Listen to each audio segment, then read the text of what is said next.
Magandang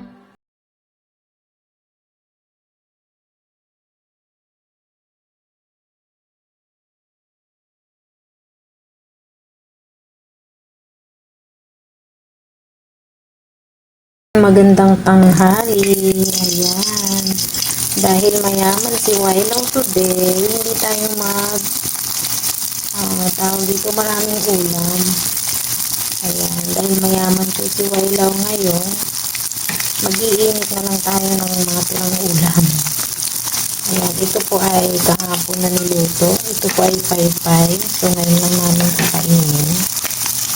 Ayan, share ko sa inyo ang ating pananghalian.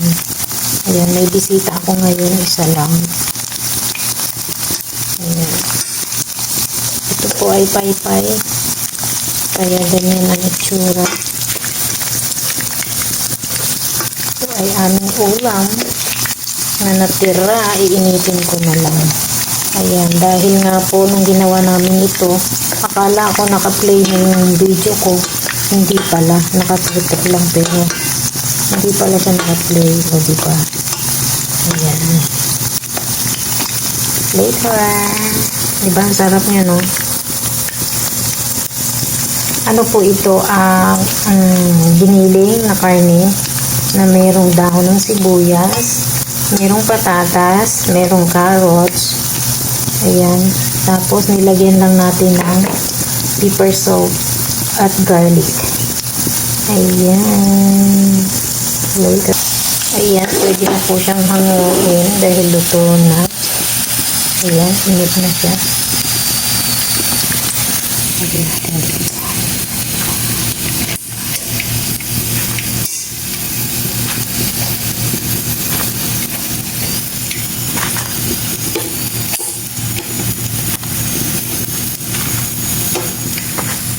May paganyan-ganyan pa, no? Ako lang naman ang kakain. Ayan. Papapakin.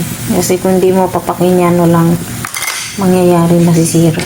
Tira po yan kahapon dahil paypay dito. Natin ito.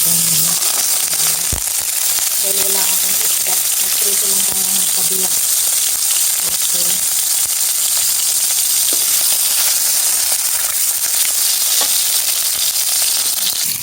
Ito ang ating sabaw. Ayan, tira din ito kahapon. Ayan, niluto ko. Dito, simpleng ulam lang. Masarap na sa kanila. Ito ay upo na pinakuluan ko sa malaking buto-buto. Ito ay tira po kahapon. Ayan, kaya kahapon si Wailaw hindi nakapag-engage sa mga nagla-live. Ayan, ito na nga ang ating isdang. Ayan, balikan na natin. Siguro po, masasabi ko sa lahat ng mga Wailaw na nandito sa Taiwan, maswerte na ako kasi ako nakakakain talaga ako ng masarap na. Yung gusto ko ba, pag magluluto ako ng gusto ko. Ayan, dahil marami namang laman ng rep. Kaya free magluto. Ayan. Ayan, nagpakulo tayo ng tubig guys para sa talbos ng kamote. Hindi kasi masarap kumain pag walang gulay.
轻松补够蔬菜，帮助排便顺畅，胃肝就会有元气，互你健康食。